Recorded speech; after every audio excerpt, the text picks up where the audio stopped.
الحمد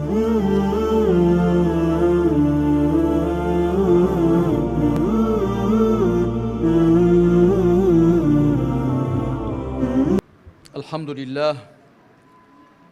وصلى الله تعالى وسلم وبارك على رسول الله محمد وآله المهتدين بهداه من الصحب والأزواج والقرابة والتابعين لهم بإحسان إلى يوم لقاء الله. هەموو لایەک بەخێر بێن، زۆر خۆشحاڵم بە دیدارتان، بەتایبەت مامۆستایانی بەڕێز. دیارە ئێمە ئەم کۆڕ و مەجلیسەمان زیاتر بۆ مامۆستایانی بەڕێز واتە ئەهلی مینبەر و میحراب ساز کردووە. خۆشحاڵم کە ئەم شەو بە دیداری ژمارەیەکی زۆر لە مامۆستایانی ئەم دەڤەرە خەلیفان و دەوروبەری شاد دەبم، هەروەها لەگەڵیشاندا ژمارەیەک لە ڕیسپیان و لە چین و توێژەکانی دیکە و ژمارەیەک لە خوشکانی بەڕێزیشمان. خوا بە لوتف و کەڕەمی خۆی یارمەتی هەموو لایەکمامدا هەرچی زیاتر بەندایەتی خۆمان بۆ خوا قوڵتر کەینەوە، ساختر و چاکتری کەین. دیارە و بابەتەی کە من ئامادەم کردووە لەژێر ناونیشانی چێ شایستەی مینبەر و میحرابە. مامۆستایانی بەڕێز، گومانی تێدا نییە کە پێغەمبەری خاتەم محەممەد صلى الله عليه وسلم ئەوەی کە بۆ ئێمەی بە میرات بەجێ هێشتووە بریتە لەو وەحیەی خوای پەروەردگار کە لە قورئاندا و پاشان لە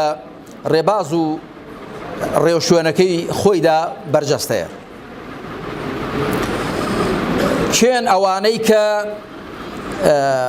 ناوی میراتگرێتی و جێگرایەتی پێغەمبەریان لەسرە صلى الله عليه وسلم بە پلەی یەکەم، بەتاکید ئەوانن کە لەسەر مینبەرەکەی پێغەمبەر عليه الصلاة والسلام دەوەستن و لە میحرابەکەیدا پێشنوێژی و ئیمامەت بۆ خەڵکی دەکەن. بۆیە من زۆر بە پێویستم زانی کە ئەوە لەم کۆڕ و مەجلیسەماندا بەو پرسیارە دەست پێ بکەم: چێ شایستەی مینبەر و میحرابە؟ بەواتایەکی دیکە چێ جێگر و میراتگری پێغەمبەرانە عەلەیهیم الصلاة والسلام؟ من لە چوار تەوەردا قسەکانی خۆم پوخت و خولاسە دەکەمەوە. لە تەوەر یەکەمدا پلەپێگەی ئەهلی مینبەر و میحراب دەخەمە ڕوو، کەسانێک کە دەستنە سەر مینبەری پێغەمبەر صلى الله عليه وسلم وەلەو شوێنە بەرزەوە، بەرزی هەم بە معنا مادیەکەی هەم بە معنا معنەویەکەی، لەو شوێنە بەرزەوە ڕوو دەکەنە ئومەت، ڕوو دەکەنە مسلمانان و دەیان دوێنن و پەیامی خۆیان پێڕادەگەێنن و لە میحرابی پێغەمبەردا عەلەیهی الصلاة والسلام ڕادەوەستن و ئیمامەتی و پێشنوێژی بۆ مسلمانان دەکەن. ئەوانە چ پلەپێگەیەکیان هەیە؟ تەوەری دووەم باسی خەسڵەتە پێویستەکانی ئەهلی مینبەر و میحراب دەکەین. کەسانێک کە ئەهلی مینبەر و میحراب بن دەبێ ڕازاو بن بە چ جۆرە خەسڵەت و سیفەتێک تاکو شایستەی ئەوە بن کە بچنە سەر مینبەری پێغەمبەر عەلەیهی الصلاة والسلام و لە میحرابی پێغەمبەردا و پێش خەڵکی بکەون. و تەوەری سێیەم باسی چەند هەڵە و پەڵە و کەم و کوڕیەک کە دەبێ خۆیان لێ بپارێزرێ دەکەم لەلایەنی ئەهلی مینبەر و میحرابەوە. و تەوەری چوارەم و کۆتایش باسی چارەسەری ئەو کەم و کوڕی و لادان و خلیسکانانە دەکەم کە ئەهلی مینبەر و میحراب گیرۆدەیان دەبن چارەسەر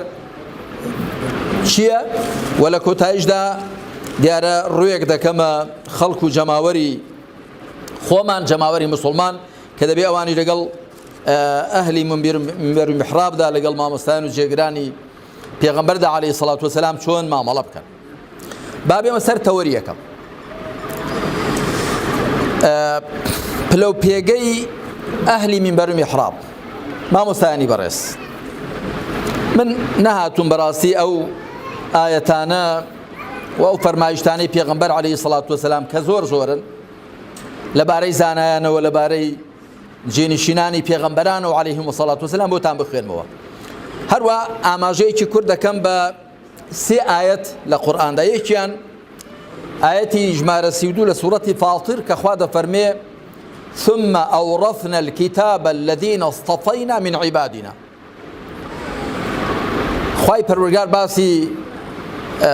ئەزمموی دینداری ئومەتانی پێشوو دەکات دوایی دەفەرمێ پاشان کتێبی خۆمان کردە میراتی ئەو بەندانەمان کە هەڵمان بژاردوون کەواتە هەر کەسێک کەم و زۆر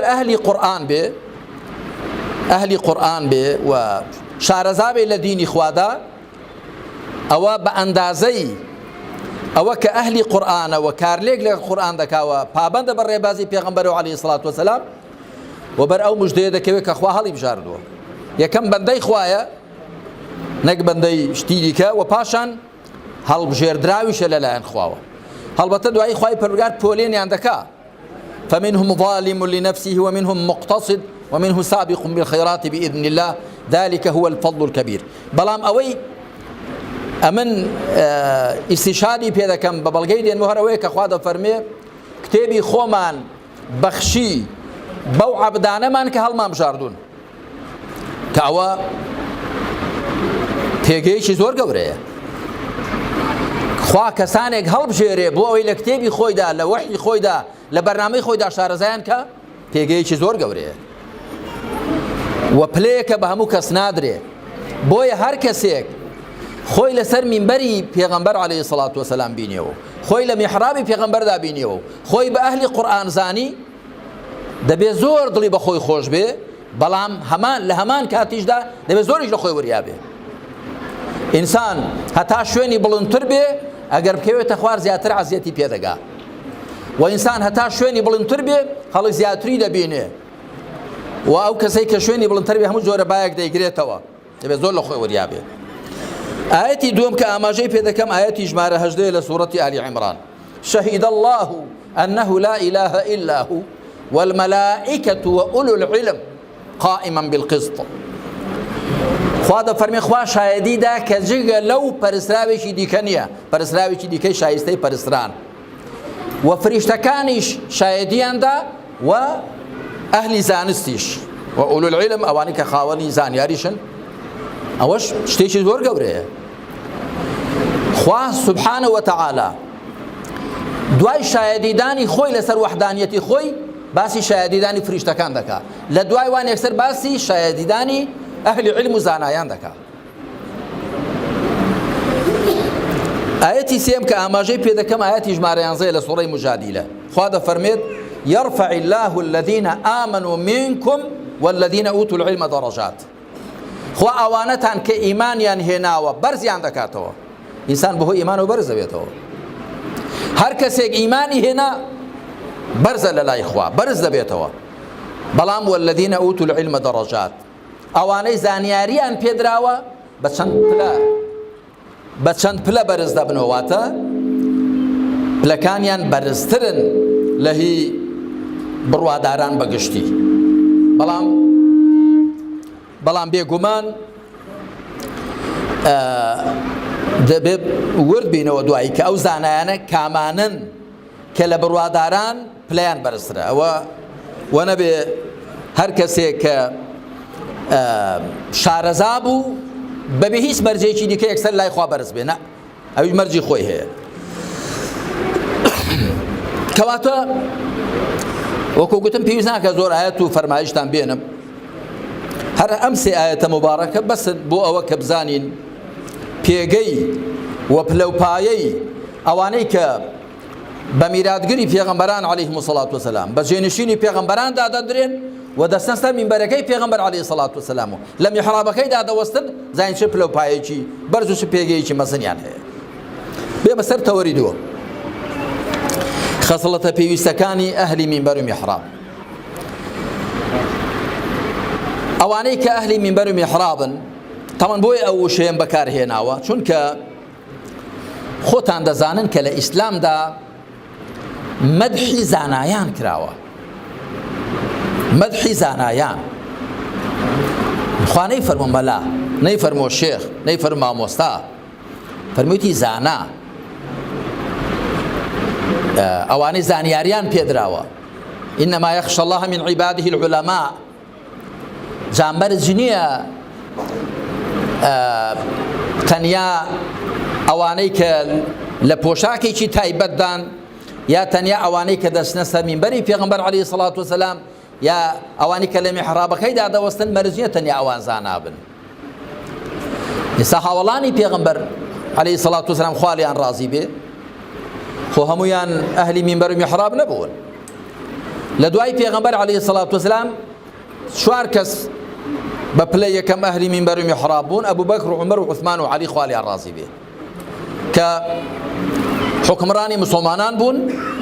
ئەو کاتە وەکو ئێستا دین و دەوڵەت لێکجیا نەکرابەوە، عیبادەت و سیاسەت بە گژێکدا نەکرابوون.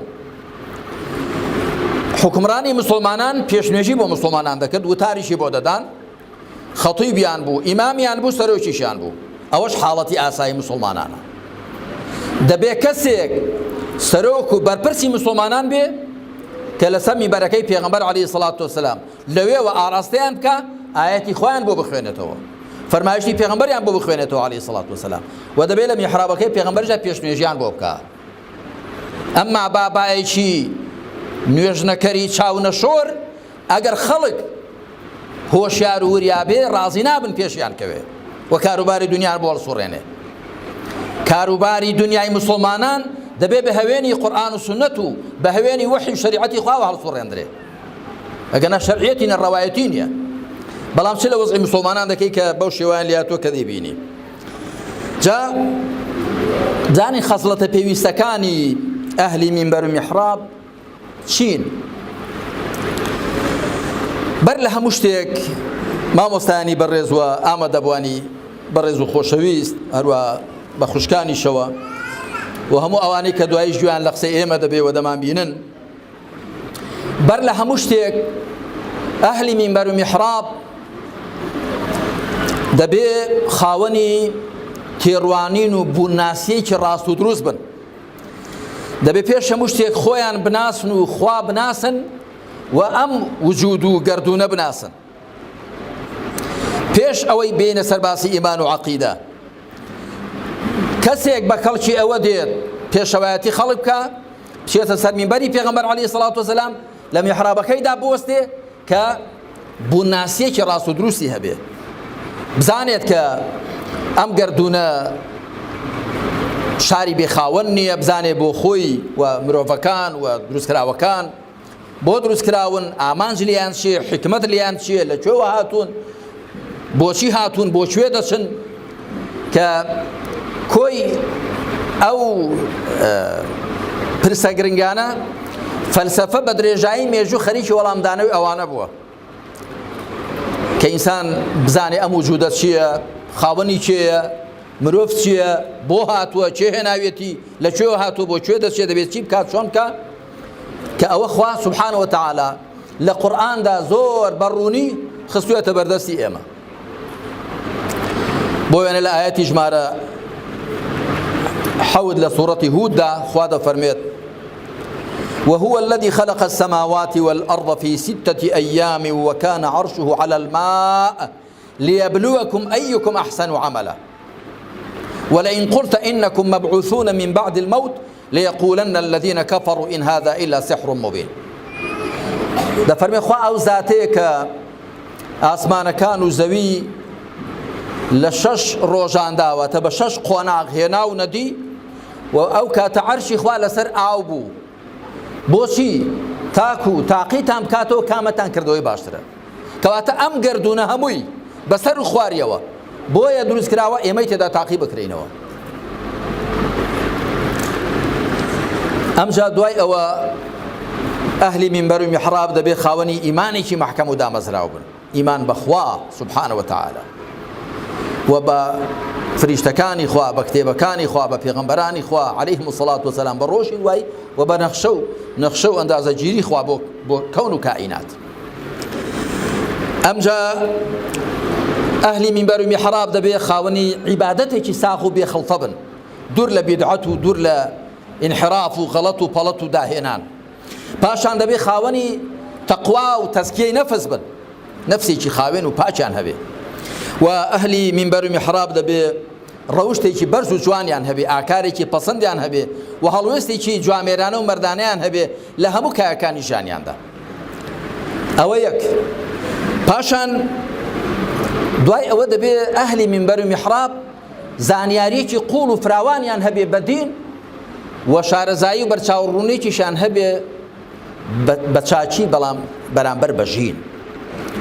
هەم دەبێ لە دیندا زانا بن، هەم بە ژینیش ئاشنا بن، شارەزا بن. ئەگەر تەماشای زانایانی پێشێمان بکەین، پێشەوایەکانمان ڕزا و ڕەحمەتی خۆیان لێبێ، وەکو چۆن شارەزای وەحی خوا بوون، زۆریش ئاشنای ئەهلی دنیا بوون. یعنی بۆ وێنەگەر وێنەیەکتان بۆ بێنمەوە، ئەبوو حامید غەزالی کتێبێکی گچکەی هەیە نامیلکەیەکە بە ناوی الکەشف والتەبین في غرور خلق الله ئەجمەعین. نامیلکەیەکی گچکەیە بەڵام دێنێ هەموو توێژەکانی کۆمەلگا باز دەکا. زانایان نوختە زۆفیان چییە؟ بازرگانەکان ئەمجا دێت پێدا دێ ئەهلی کەسابەت، دەوڵەمەندەکان، نەدارەکان، کرێکارەکان، جوتیارەکان، هەمووی پێدا دێ بە هەمووان. بۆ مانە زۆر شارەزا بووە. زانا دەبێت وەکو چۆن لە دیندا شارەزایە بە حەقەت دێ بە ژینیش ئاشنا بێ.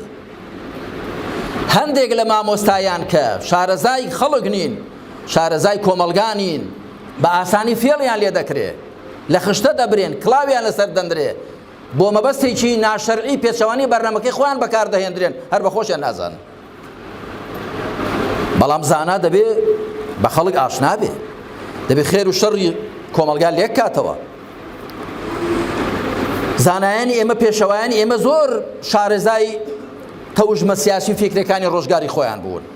پیاوێکی وەکو ئیبن تەماشا دەکەی، پیاوێکی وەکو ئیبن القەیم تەماشا دەکەی، عالمەکانی دیکە ئەشاتیبی تەماشا دەکەی،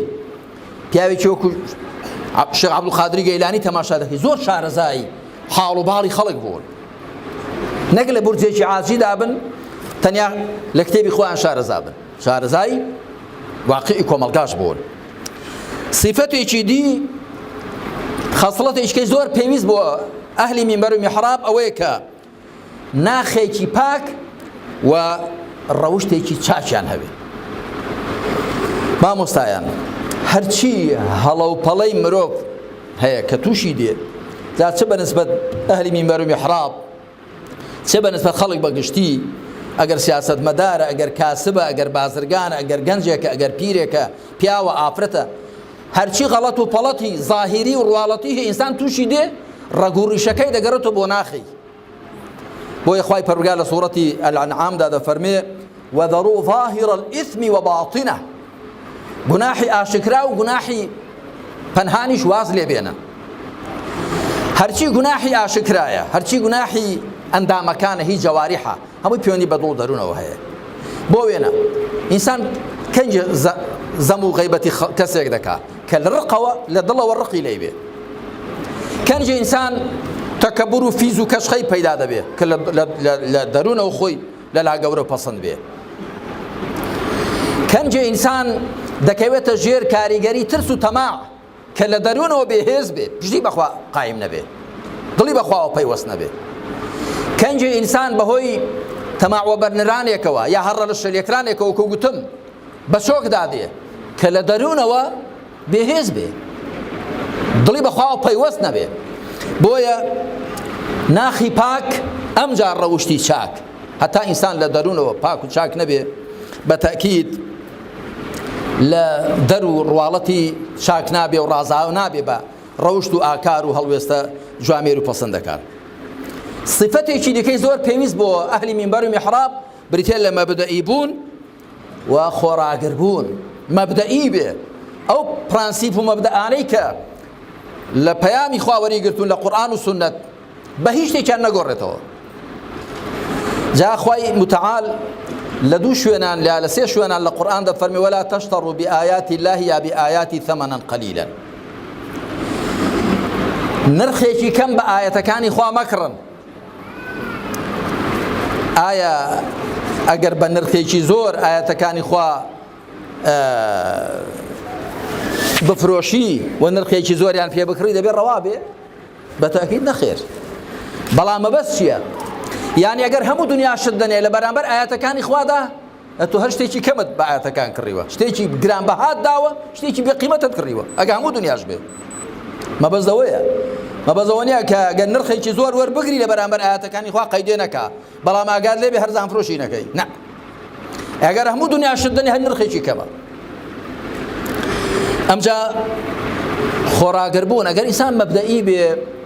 بەتایبەتی ئەهلی عیلم ئەهلی منبەر و میحراب ئەو مەبدەئانانی خۆیان نین هی حیزبێکی دەستکرد نییە هی حیزبێکی شەیطانی نییە حیزبێکی عەلمانی نییە هی خوایە وەحی خوایە بۆیە تۆ بۆت نییە سەودا و مامەڵە و بازرگانیان پێوە بکەی ئەسڵەن ئەمە زۆر پێم حەیفە حیزبێک کە بەرنامەکەی غەیری قورئان و سونەتە تەماع لە مەلایەکی بکە زۆر حەیفە مەلایەکە لەسەر منبەری پێغەمبەر دەوەستی عەلەیهی سەڵات وسەلام لە میحرابەکەیدا دەوەستێ حیزبێک کە بڕای بە قورئان و سونەت و بڕای بە منبەر و میحراب و بەو کەسەشنێ کە منبەر و میحرابی داناوە کە پێغەمبەرە تەماعی تێ بکە بیکڕێ زۆر حەیفە زۆر حەیفە هەر ئەسڵەن تەماع تێکرانەکەی حەیفە سزای کڕان و فرۆشانەکەی هەرەوە کە تەماع تێ بکەن زۆر حەیفە زۆر عەیبە صفەتی و خەسڵەتی پێنجەم کە پێویستە بۆ ئەهلی منبەر و میحراب ئەوەی کە ئەمیندار بن لەسەر ئیسلام ئەمیندار بن ئەمیندار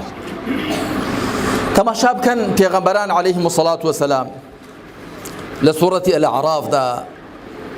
لە گەلێکی دیکەی قورئاندا چ بە قەومەکانی خۆیان دەڵێن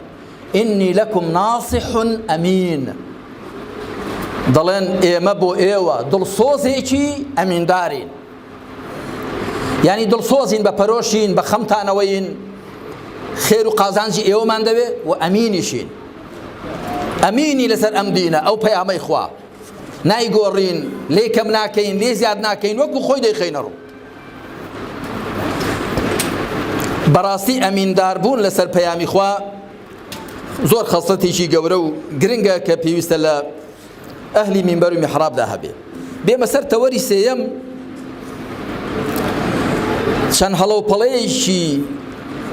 کە پێویستە خۆیان لێ بپارێزرێ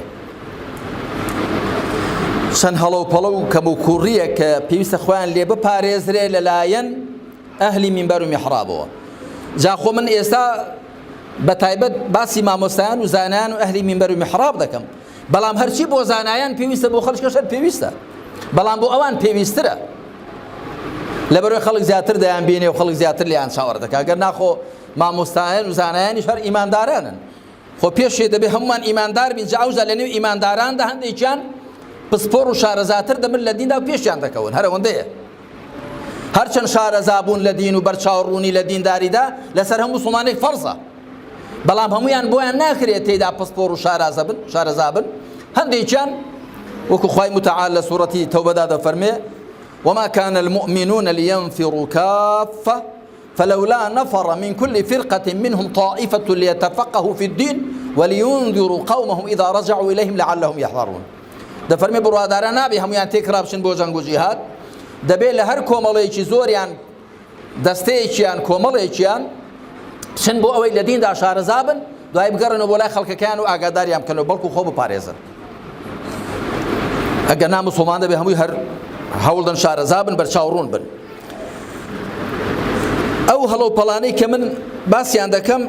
لە دوو بواردا باسییان دەکەم یەکەم لە بواری قسە و وتار و ئامۆژگاریدا دووهەمیش لە بواری ئاکار و ڕەفتار و هەڵوێزدا بەڕاستی مامۆستایان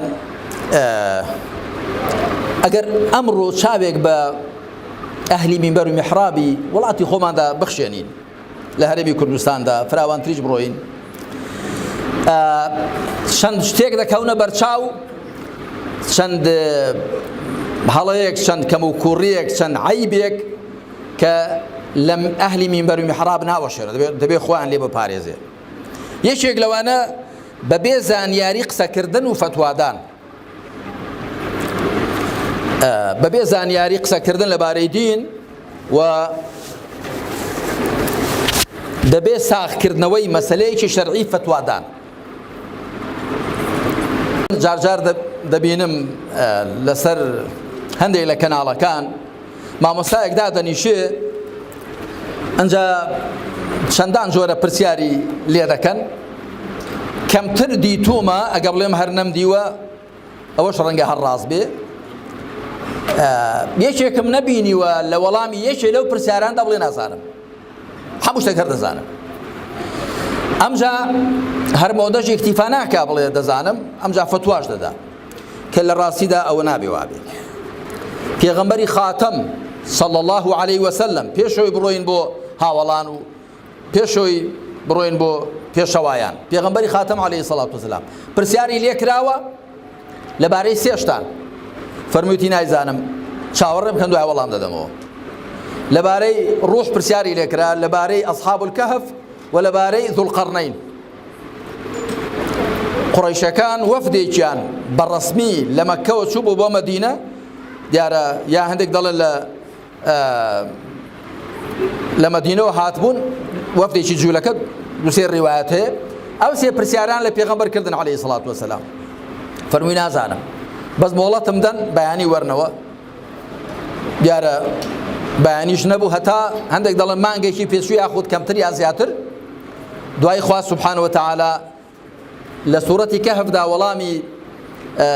دوو پرسیاریانی دایەوە، لە سوورەتی ئیسرائیشدا وەڵامی ڕوح ئامۆژگاریشی کرد، فەرمی ولا تقولن لشيء إني فاعل ذلك غدا إلا أن يشاء الله واذكر ربك إذا نسيت وقل عسى أن يهديني ربي لأقرب من هذا رشدا. فەرمووی جارێکی دیکە بە هیچ کارێک مەڵێ بەیانی دەیکەم مەگەر بڵێ ئەگەر خوا بیەوێ، و یادی خوا بکە هەر کاتێک لە بیرت چۆوە و ئومێد وایە کە خوا باشترت ڕێنمایی بکە. لەمە دووە وریاتر بی لە خۆرا بەڵێن نەدەی بڵێ بەیانی یا دوو بەیانی.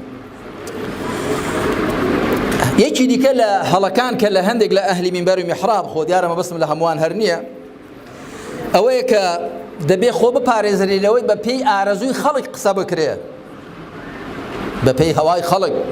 بە پێی پێخۆشبوون و کەیف پێهاتنی خەڵک نابێ قسە بکرێ. خەڵک چۆنی پێخۆشە هەرچی حرامە بۆی حەڵالکێ، خەڵک هەمووی نا، خەڵکێکە بە دوای ئارەزوو دەکەوێت، خەڵکی موسڵمان وان نییە. مامۆستا ئەهلی مینبەر ئەهلی میحراب دەبێ وریابێ بە دوای ئارەزووی خەڵک نەکەوێت، بە دوای هودای خوا بکەوێ، نەک بە دوای هەوای خەڵک. خوای پروردگار دەفەرمێت چی؟ ولو اتبع الحق أهواءهم لفسدت السماوات والأرض ومن فيهن. ئەگەر حەق بە دوای ئارەزووی خەڵک کەوێ، ئاسمان و زەوی ئەوەی تێیاندا هەمووی تێک دەچێت، هەموو بەسەرێدا تێک دەچێت. یەک دەڵێ خوا باران ببارێ، یەک دەڵێ نەبارێ، یەک دەڵێ سەرما بێ، یەک دەڵێ گەرما بێ، یەک دەڵێ وا بێ، یەک دەڵێ وا بێ. بەڵام خوا ئەم گەردونەی داناوە بە سیستەمێکی دادگەرانە عیلمیانە بەڕێوە دەچێنەک بە دوای ئارەزووی خەڵک بکەوێت. مامۆستایان ئەهلی مینبەر و میحراب نابێ بە پێی پێخۆشبوون و ئارەزووی خەڵک و یا بە پێی هەوای مەجلیس، زانە مەجلیسەکە چۆنی پێچاکەوا بڵێ، جا لێرە شتێک بڵێ و لەولا شتێکی دیکە بڵێ، ئەمڕۆ شتێک بڵێ سبەینێ شتێکی کە بڵێ، قسەی دژ و پێچەوانە و پێکەوە ناکۆک. شتێکی دی ئەوەیە کە ئەهلی مینبەر و میحراب دەبێ خۆ بپارێزن لە شوێنکەوتنی ئارەزووی حوکمڕانان، ئەو حوکمڕانانەی کە چاویان لەوەیە هەموو شتێکیان بۆ ڕەوا بێ، چاویان لەوەیە کە ئەوان چۆنیان پێخۆشە دنیاوا بێ، کە بەداخەوە تەوانە من هەرچی کە دەیڵێم لەو نوعانە من هەمووی هەیە، بەڵام من وەکو دڵسۆزێک بۆ هەموو لایەک، وەکو دڵسۆزێک وەکو پەرۆشیەک بۆ هەموو لایەک. ئەمڕۆ دنیا سپەینی قیامەتە، کەسێک کە بە ناوی دینەوە قسە دەکا زۆر خەتەرە، دەبێ زۆر وریابێ. ابن القیم جەوزی کتێبێکی هەیە 4 بەرگە بە ناوی ئیعلام الموقعین عن رب العالمین، ئاگادارکردنەوەی ئەوانەی ئیمزا دەکەن بە ناوی پەروەردگاری جیهانەکانەوە. عالیم کە فتوا دەدا بە ناوی خۆی ئیمزا دەکات، دەبێت زۆر وریابێ. دوایی چەند کەس بەو فتوایی تۆ ئەگەر غەڵەت بێکار بکەن، گوناحی هەمان دێتە ئەستۆ. پێغەمبەر دەفەرمی عەلەیهی سەڵات وەسەلام قازیەکان 3 قازین، ئەوانەی دادوەری دەکەن. دویان لە جەهەندەمێ دانیشیان لە بەهەشتەیە قازیەک کە نازانێ و بە نەزانی حکم دەدا ئەهلی ئاگرە قازیەک کە حەقێ دەزانێ و پێشەوانەی حەق حکم دەدا ئەهلی ئاگرە قازیەک کە حەقێ دەزانێ و بە حەقیش حکم دەدا ئەوە ئەهلی نەجات و ئەهلی بەهەشتە مفتیش هەروایە قسەکردنیش بە ناوی دینی خۆی تاالە هەروایە پاشان شتێکی دی کە بۆ ئەهلی منبەر و میحراب پێویستە خۆی لێ بپارێزن ئەوەیە کە کاتێک باسی دین دەکەن بگەڕێنەوە بۆ قورئان و سونەت نەک ملی حکایەتان بگرن جا ئەو حکایەتانی کە لە مێژوودا بوون زۆری ئەفسانە و خوڕافاتە یان ئەو حکایەتانی کە لە ژیانی ڕۆژانەماندا هەن بەڵێ دەگونجێ ئینسان شتێک بجێڕێتەوە لە مێژوودا لە ئێستادا بۆ پەندێ وەرگرتن بەڵام وتار هەمووی ببێتە حکایەت دوای کابرا تەماشا دەکا ساڵێک وتارت بۆ هەمووی حکایەتە دوایەتی بۆ تەفسیر کە سێ فەرمایشتی پێغەمبەر عەلەیهی سەڵات وەسەلام چوار بنەمای شەرعی بەرچاوی ڕوونکۆ بزانێ دین چییە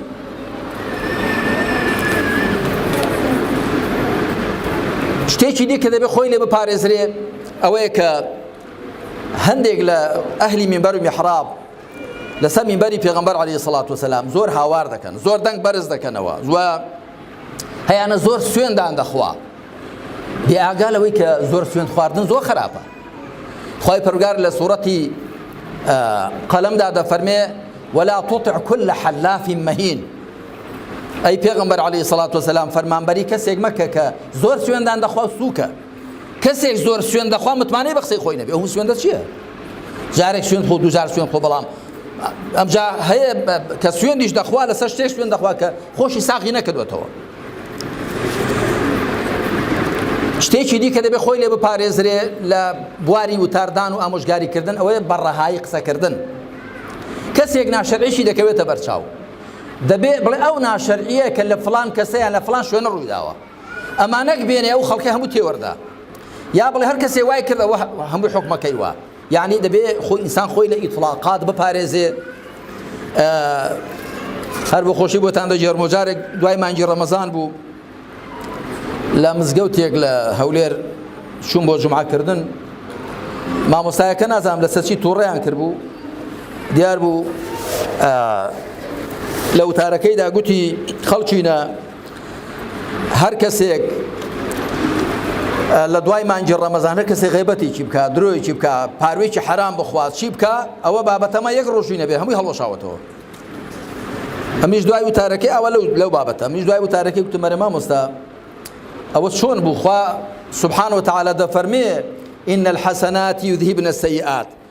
چاکەکان خراپەکان دەسڕنەوە بەڵام لە قورئانەدا نییە بفەرمێ خراپە چاکەی دەسڕنەوە جابجە ڕوونجی مانگی ڕەمەزانێ گەخوا قبوڵی کردبێت چۆن هەڵدەوەشێتەوە تمەوە بۆ ئاگوتی وەڵی مامۆستا گوتم بیان ترسێنم بۆی گوناحان نەکەن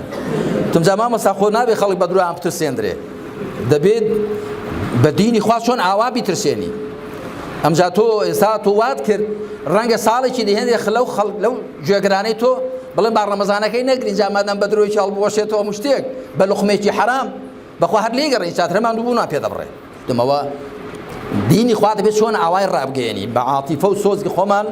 دین نەخەینە ڕوو بەڵکو حەقیقەتە شەرعیەکان چۆن ئاوا بەیانیان بکەین شتێکی دی کە لە بواری وتاردان و ئامۆژگاریدا ئەهلی منبەر و میحراب دەبێت خۆی لێ بپارێزن ئەوەی لێیان تێک نەچێ کە ئەوان ئەو پەڕەکەی ترسێنەر و وریاکەرەوەن بەڵام وەشیری خوانین خوا سبحانه وتعالى بپیغمبری خاتم دەفەرمێ قل إنما أنا منذر وما من إله إلا الله الواحد القهار رب السماوات والأرض وما بينهما العزيز الغفار دەفەرمێ تۆ پیان بفەرمە من تەنیا ترسێنەر و وریاکەرەوە وەشیری خوانیم بەهەشت و جەهەنەم بەدەست من نییە هەندێک لە مامەسایان وا قسە دەکەن وەکو بڵێ لە لای خوا ڕاهاتوونەوە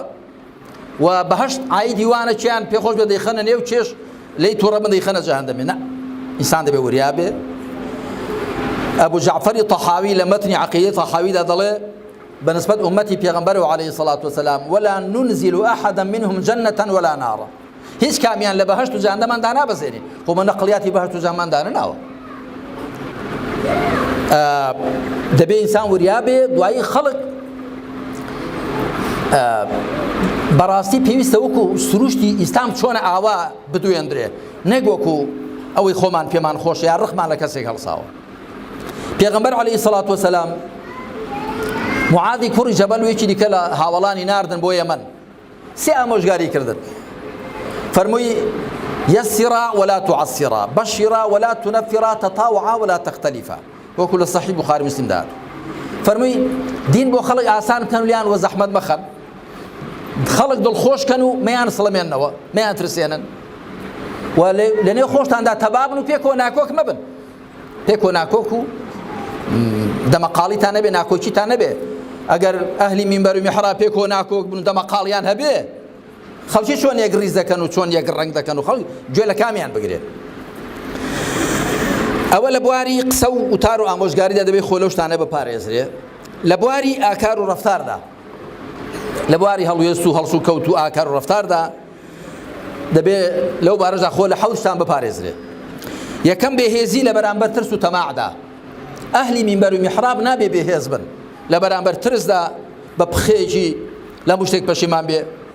و لە بەرامبەر تەماعدا هەمیشە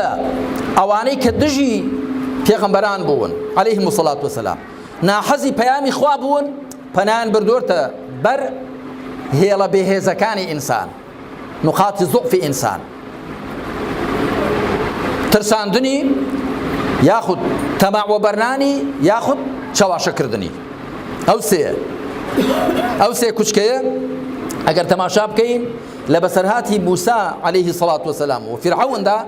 خوا سبحانه وتعالى باسی ئەو سێ دەکا باسی فیرعەون دەکا ڕەمزی ئیستیبداد و خۆسەپاندن و ترساندنی خەڵک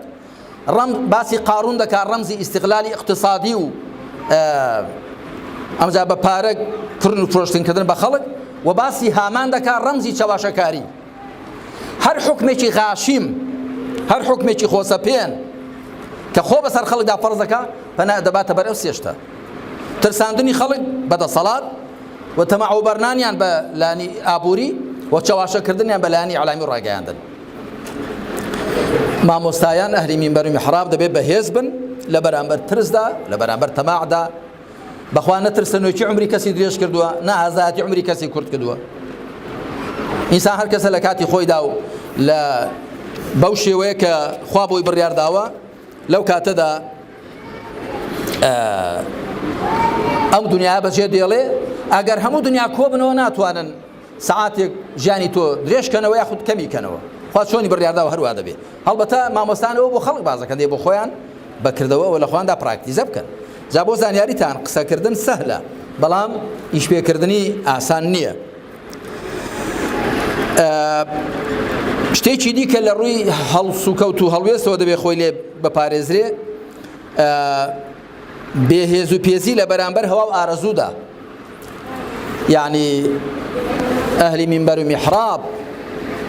دەبێت وەکو چێ وابن لە بەرامبەر شەهەوات و شوبوهاتدا دەبێت زۆر دامەزراو بن چونکە بەڵێ بەشەرە تووشی هەڵەدێ بەڵام حەقیقەت دوایی ئەهلی مینبەر و میحراب ناحەزیان زۆرن خەڵک لیان لە کەمین و لە بۆسەدایە هەر کەسێکیان غەڵەتێک پەڵەتێکی هەبێت دوایی کوتکوتە هۆڵی بۆ دەست دەدەنێ بۆیە دەبێت زۆر لە خۆی وریابێ وەکو گوتم ئینسان تا شوێنی بڵندتر بێ خەڵک زیاتری دەبینێ. خاڵێکی دی بریتێت لەوە کە خۆ بپارێزرێ لە خۆپەسەندی و خۆبەزلگری و خەڵک پێ خراپ بوون. ئەهلی عیلم و ئەهلی مینبەر و میحراب ئەگەر خوا ڕوحمیان پێ بکا دیارە هەڵبژێردراوی نێو خەڵکن بە مەرجەکان و سیفەتەکان لە خواندا بێن نەدی بەڵام نابێ ئەوە وایان لێ بکا کە لەلایەن خۆیان لەلا زل بێ قسەی حەق وەرنەگرن پێشنیار ڕەخنە وەرنەگرن و پرسیار نەکەن ڕاوێژ نەکەن بە خەڵک یاخود خەڵک پێیان وابێت کە خەڵک هەموو بە هیلاک چووە. ئەو ڕەشبینی و بەخشینەوەی ڕەشبینی بەنێو خەڵکدا شتێکی خراپە. شتێکی دی بریتێ لە ئەوە کە ئینسان لەبەرەوە کە شارەزایە لەبەرەوە کە ئامۆژگاری خەڵک دەکات دەبێت لە خۆی لە خوان وریابن ئەهلی مینبەر و میحراب کە لە کەوری خۆیان دەرنەچن بەوە لە خۆبایی نەبن پێوانە بێ لەبەرەوەی کە لە نوێژدا لە پێشەموانەوەیە پێوا بێت بۆ بەهەشتێش لە پێشەموانەوەیە، یا لەبەرەوەی کە لە سەر مینبەر لە هەمان بڵینترە پێوا بێ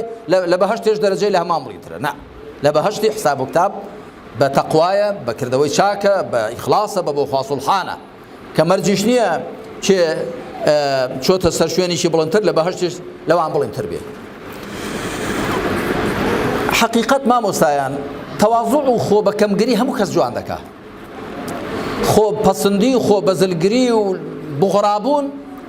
هەر لە دەسەڵاتدارێکەوە هەتاکو شوانێک ئینسانی پێناشیرن دەبێت. بە تایبەتی ئەهلی علم و ئەهلی مینبەر و میحراب خەڵک وان لێ چاوەڕوان دەکەن، خاکی بن،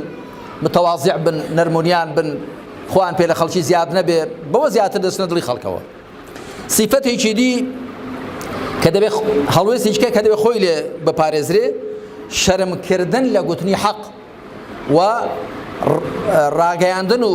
ڕوونکردنەوەی ڕاستیەکانی ئیسلام بەو شێوەیە کە لە قورئان و سوننەت داهاتوون. بەڵێ تۆ دەگونجێ ڕاستیەک لە شوێنێک نەڵێی کاتی نەهات بێ، یا بۆ شوێنە گونجاو نەبێ، بەڵام کە گوتت دەبێت خوا چۆنی فەرمووای بڵێ. گرنگە ئینسان دەبێت حەقێ بڵێ، مەرجی هەموو حەقەکە بڵێ، بەڵام کە گوتت دەبێت وەکو خوا دای بەزاندۆ بۆ شوێ بڵێ. شتێکی دی کە دەبێت خوان لێ پارێزن ئەهلی مینبەر و میحراب، تێکەڵی لەگەڵ ئەهلی دنیا وەکو تەماعکردن لە دنیای ئەوان. من هەندێک کەس دەناسم ڕەنگە دراوسێ هەژار و نەداری هەبن هەموو شویان نەکات، جا من کە قسەکان دەکەم هەر بۆ خەلیفان و دەوروبەری نییە، بەگشتی قسە دەکەم. خەڵک دەناسم لەو شارە قەڵەباڵخانە دراوسێی مسلمان و دینداری چاکی هەن، بەڵام هەژارن، مامۆستاکە ڕەنگە سەڵاویان لێ نەکات، بەڵام ڕەنگە هەموو هەفتان ئامادە بچێ لە ماڵی دراوسێکی دەوڵەمەندی داوات بێت. ئەوە زۆعفە. پێغەمبەر عەلەیهی سەڵات وەسەلام فەرموویەتی خراپترین خواردن خواردنی وەلیمەیە، لەبەرەوەی دەوڵەمەندان و ناسراوانی بۆ بانگ دەکرێن، بەڵام خەڵکی هەژار و نەداری لێ تەرک دەکرێت. عالیم دەبێ وریا بێ، ئێمە دەبێت دڵمان بە ئەهلی ئیمان و ئەهلی مزگەوتەکەی خۆمان و ئەوانەی کە لە پشتمان و نوێژ دەکەن و لەگەڵماندان بەڕێی خوادا دڵمان بەوانە خۆش بێ، باگیرفانیشان خاڵی بێ. بەڵام ئەوی کە باگیرفانیشی پڕ بێ، بەڵام ئەگە دڵەکەی خاڵی بێ هیچ نییە. ئەڵبەتە کە دەوڵەمەندی بێ ساڵحش بێ زۆر باشە، بەڵام ئەهلی مینبەر و میحراب دەبێت لەوە شەوەریا بن. و حەوتەم کە دەبێت خوان لێ پارێزن ئەوەی کە دەبێ وریا بن لە شوێن کەوتنی حیزبە عەلمانیەکان، ئەو حیزبانەی کە غەیری قورئان و سونەت بەرنامەیانە، نابێ شوێن وان بکەون. باشە تۆ لەگەڵ لایەنێکی ئیسلامی دانی مەبەقەی ناکە لە ماڵە خۆت بە، باشە، بەڵام نابێ ببێ پاشکوی حیزبێک کە بڕای بە بەرنامەکەی تۆ نییە. وەکو من زۆر جار گوتومە، هەندێک حیزبی عەلمانی مامۆستا دێنێ دەیباتە سەرەوەی مەجلیسێ، بڵێ کاکی خۆ لەبەر چی ڕێز لە من دەگرێت؟ لەبەر شەخصی خۆمە؟ نەخێر نەخێر، لەبەرەوەی کە تۆ مامۆستای. باشە، جا من مامۆستام بەهۆی ئەو قورئان و سونەت تۆ مامۆستام، ئەمن ئەو قورئان و سونەتە خزمەت دەکەم،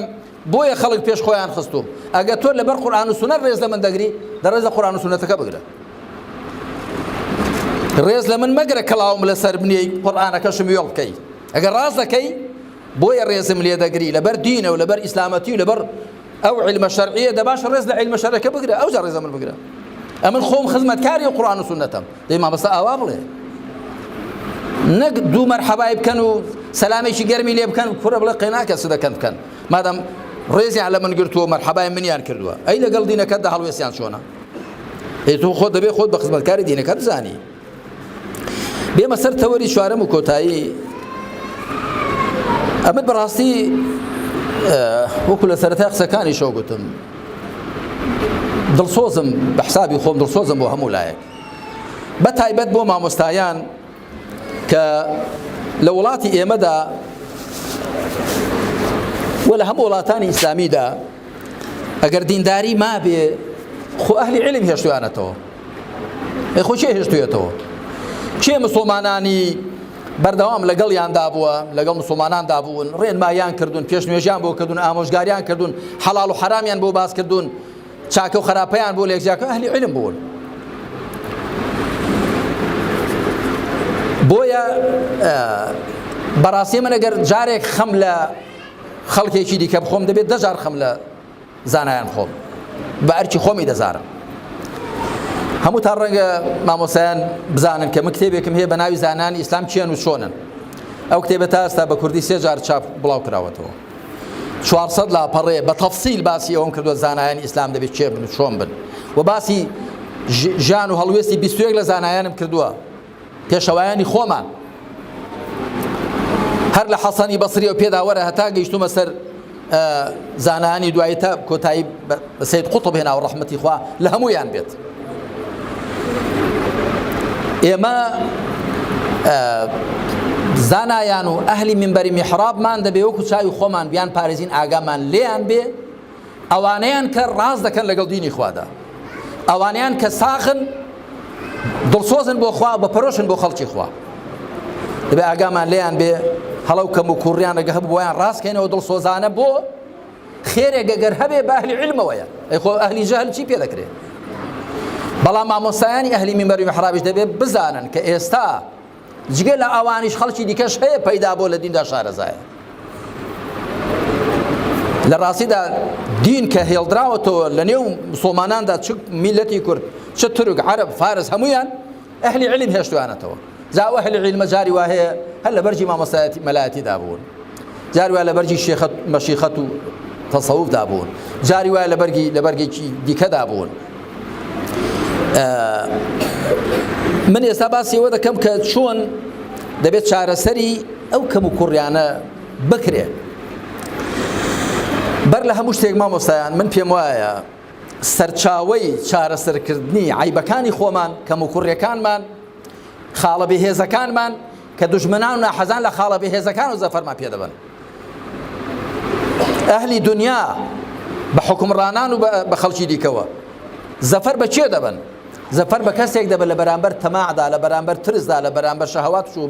شوبهاتدا بێهێزە. بەڵام ئەگەر مەحکەم بێ تەماعی تێ ناکەن، هەر لە ڕێوە تەماعی تێ ناکەن. جا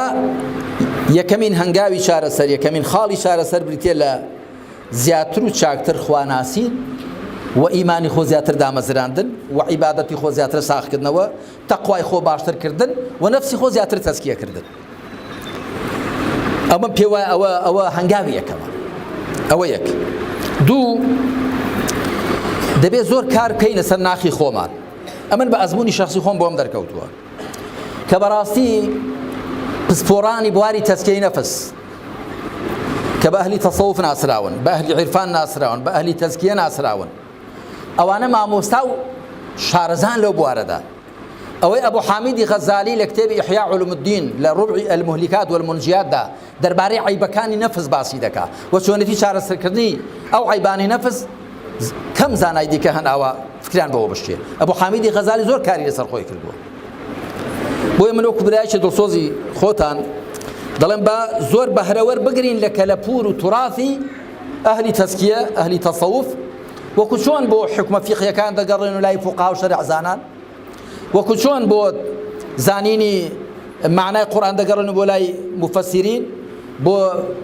حکمی فرمودەیەک لە ڕووی سەنەدەوە یا لە ڕووی معناوە دەگەڕێن و بۆ لای ئەهلی دیڕایە و ڕیوایە و لای ئەهلی حەدیث، دەبێ لە ڕووی تەزکیەشەوە بگەڕێنەوە بۆ لای پسپۆڕانی ئەو بوارە. ومە لێتان ناشارمەوە ئەو ڕەوتەی کە لە سەرەتاوە بە ناوی ڕەوتی وەهابی هەبووە، دوایی مەسەلەن ناوی جۆراوجۆری لێندراوە کە حەساسیەت و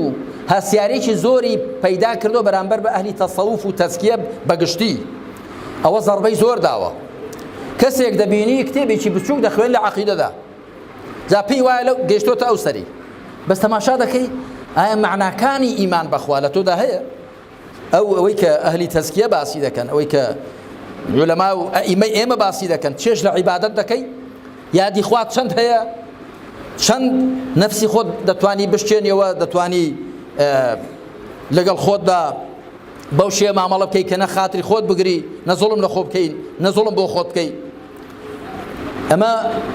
دەبێ وریابین کە بە ئیطلاق قسەکردن وەڵا کاکە ئەهلی تەزکیە ئەهلی تەسەووف هەمووی شتێکیان نا. ئەبوو حامیدی غەزالی ئیحیا علوم الدینی داناوە، خەڵکێکی زۆر لێی بەهرەمەند بۆ وێنە. ئیبن القەیمی جەوزی مەدارج السالکین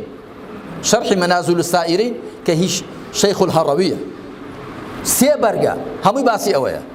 هەروەها قوشەیری، هەروەها زانایانی دیکە عبد القادر جيلاني رحمتي خوالي به الفتح الرباني والفيض الرحماني زاناني ديك زاناني ديك دبي استفادة لو كالبورو تراثو لو أزمنوا برهمي أوانا بكين بويك هول دين ناخي خومن شاكتر وباكتر كين وباشان هنگاوي دي بريتيلويك عيبك مكركاني خومن ببينين جا إنسان جاري بخوي عيب خوي نابيني دبي براي شي دلسوزت هبي ياخذ مع مستاك واستاذك هبي جاب شي بولاي هرش عيب يقل من دادا بيني بيت بله المؤمن مرآة المؤمن إذا رأى فيه عيبا أصلحه وده بهول دين هرشي زياتر كارليشي باشتر بكين لقى القرآن ده أما ما مستايان أهلي قرآن شن قرآن ده خوانين روجانا ويردي شو قرآن من هي روجي جزء كمتر زياتر وباشان أو قرآن كده خوانين شن بيري ليه دكين وشن ليه تيه دكين بأندازة وكلا قرآن تيه دكين أمجا بيكارتي كراو دبي و لا نور فيوضات أو قرآن بهر من دبي هروها كارلي كردني زياتر لقال روشوني بيغمبر ده عليه الصلاة والسلام لقال سنة كاني لقال روشت كاني لقال آكار كاني لقال هلوست كاني ده و بينجامين خال أويك إما بپی سروشتی برزو پاچی اسلام باسی اسلام کی نک بپی مزاج و طبع خوما من زور سرنج دادم خواهی پروردگار قرآن پینا ساده کرده فرمیه این هو الا ذکر للعالمین لششوان واده فرمیه باسی پیغمبر دکا علیه الصلاة والسلام ما ارسلناك الا رحمة للعالمین كافة للناس بشيرا ونذيرا باشا پیغمبری ایما علیه الصلاة والسلام رحمتي خوايا بو همو جهانيان قرآني إيما بير خروية وشرف الرز وحرمته بو همو جهانيان إيما جد بهولين لقدروا بيغمبر بين عليه الصلاة والسلام ولقدروا قرآن بين إيما جد بير لهمو خلق بكيدوا وبش زانين أو قرآن بو همو خلق نيردراوا أو بيغمبر عليه الصلاة والسلام رحمته بو همويان دبي مش هولين برجست رحمته أو بيرخصنا وبين كلا قرآن ده هبو هم جهانيان أو رحمة بين كبي لبيغمبر إخوة ده هبو عليه الصلاة والسلام بو هم جهانيان دار لقدر خوما زور قرنجة كإما وكوجتم ببي أو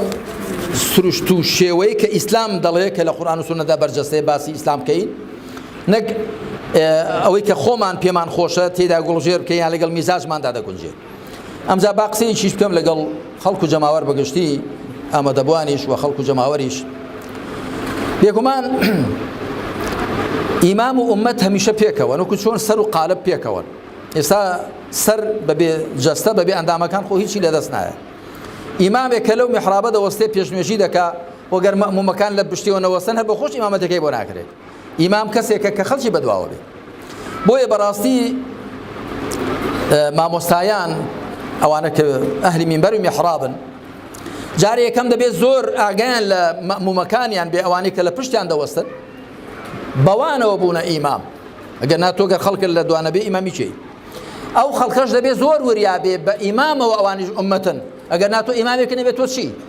تمري بيشوان وبرجو بلاي وبرالله وكو تسبيحي بتشرا واي هردن كده شويني شيء كنجي أحزاب علماني حزب سيكولاريستكان أو حزباني كبرنامج غير قرآن وسنة كيف زفريا بخلشي أما برد دعاء وخلق برجاء دعاء وخلق ما مستعين يا ما مستعين أهليتي أو يا نبو إمام يا بنو خلقك بقرنوا يأخذ خلقك وازي لإمام كان هنا أم جاب دم قرجي أحزابي غير إسلامي وشون ما بس أو حزباني كبرنامج غير قرآن وسنة بلكو بيشواني قرآن وسنة إيشا بويا خلقو جماوريش دبي بزاني إمامك كيشي بيشوا كيشي دبي آقاي لي بي برقري لي بكا بي باريزي وما مستاج دبي بزاني بو خلقه وشتا أو جازا آوريان ليداته وآقاي ليان بي سرپرشتيان بكا نيلا يقولك بيان با